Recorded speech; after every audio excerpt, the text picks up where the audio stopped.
Hello, everyone. So we're gonna be talking about Mad Father. So Mad Father came out in 20. Hello, everyone. So we're gonna be talking about Mad Father, which came out in 2012. Now I played the 2016 version because it just had better graphics and it was the newer version.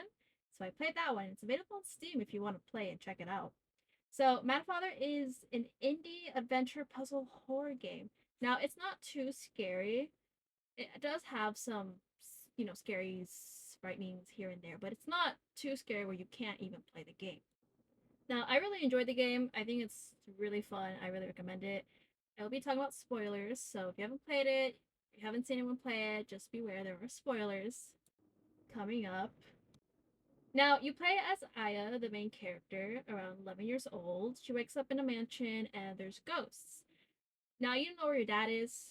He's gone, and so your purpose is to find your father because he's your father, and your mother's no longer in the picture, and he's the only one there for you. And you do meet this demon who kind of tells you like what to do, and he guides you basically.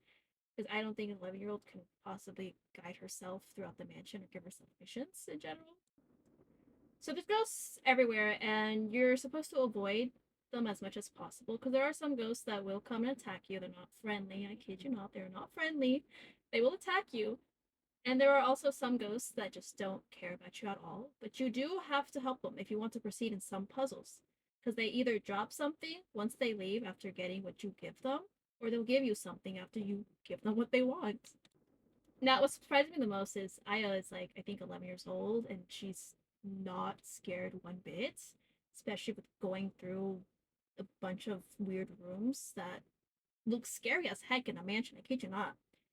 So, you're supposed to go to the basement. The laboratory is where your dad usually stays for almost his entire life.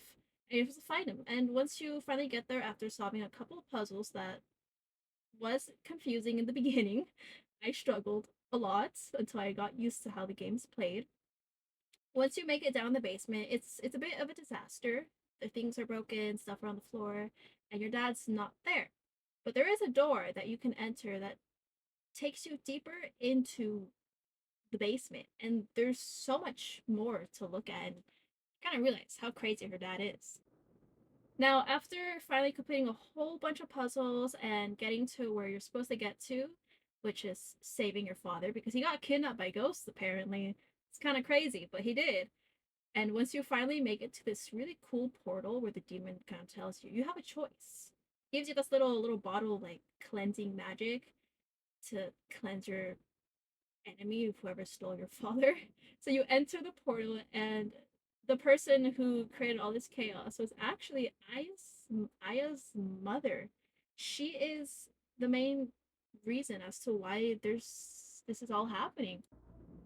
Now, what's the reason behind this? Well, she actually has a story that you eventually find out after you decide to cleanse her or not.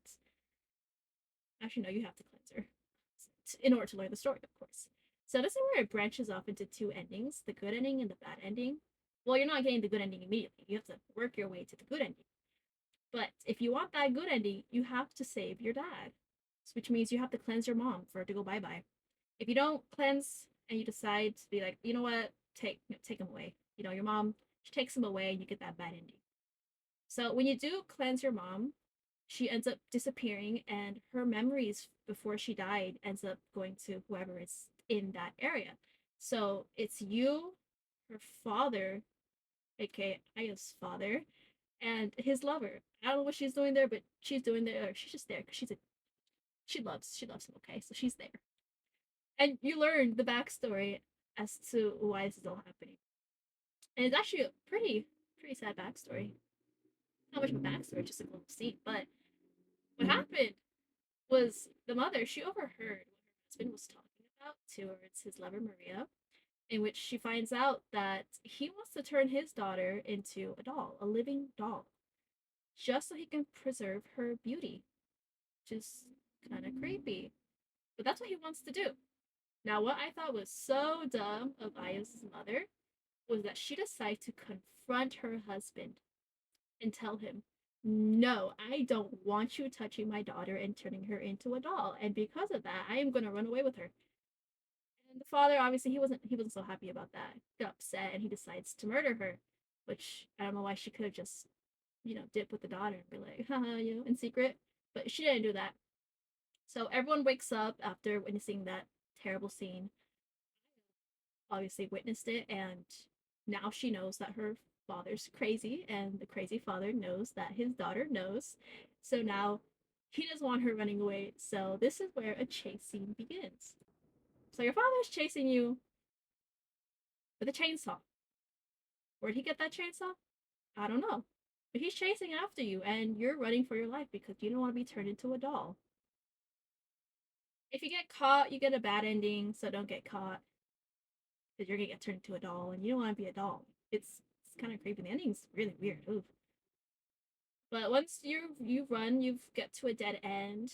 Maria helps with the chasing, and after she loses you, father gets really upset, and I guess he slashes her. He's really upset, and so he betrays his lover and just dips. I'll go find her myself then. Maria, you're kind of useless. You get up, get out of hiding, and you see Maria on the floor. She's bleeding to death. Now, what do?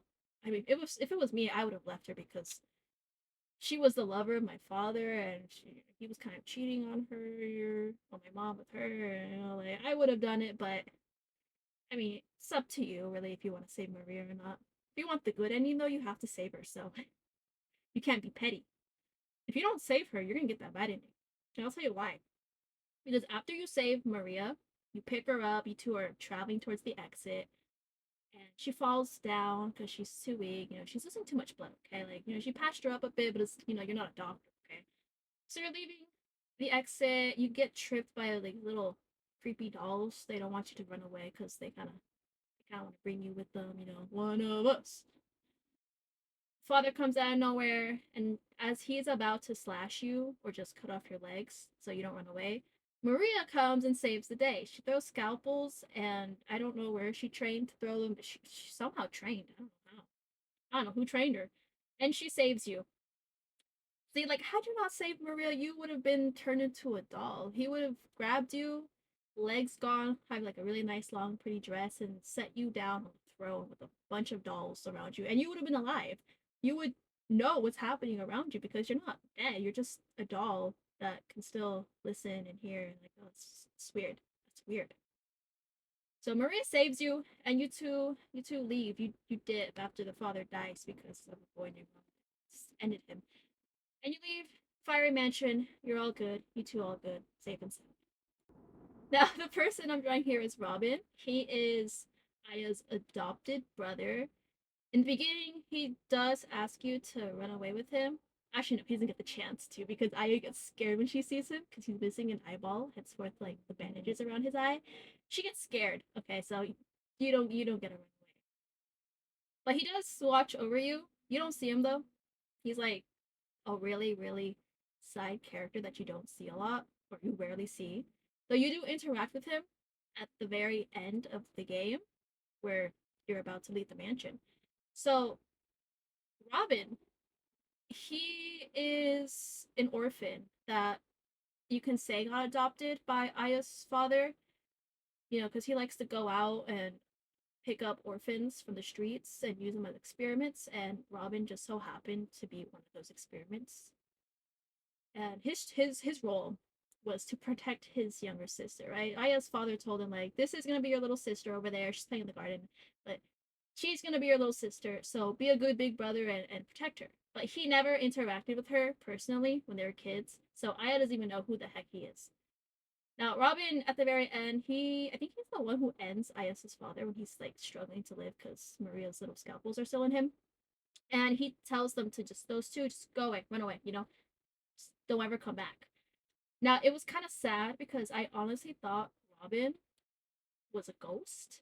It felt like it hinted that he was a ghost, and I think he said he was a ghost, like he belongs here is what he said. Until you find out later, once Aya and Maria are like gone, it goes back into the mansion. You see just Robin talking with the demon, and you find out that he's still alive. He's still human. I don't know why he didn't want to go with them, but it kind of sucks because I thought he was gonna be like a really cool character. Like he's finally gonna like be able to be the older brother that he wanted to be because he couldn't be the older brother for his past family. But he's gone. You don't ever see him again. I just feel like that's just too bad. You know, like I thought he was gonna be a cool character.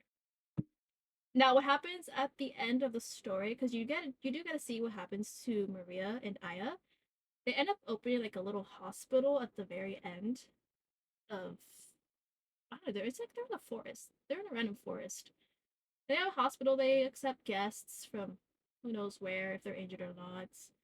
Now it does really show how Aya and her father related because Maria does keep a diary or a little journal, and she does write down stuff and all the patients that they've met. And one thing that really caught her attention was that Aya really does act like her father in some cases. So I guess you could say like father like daughter.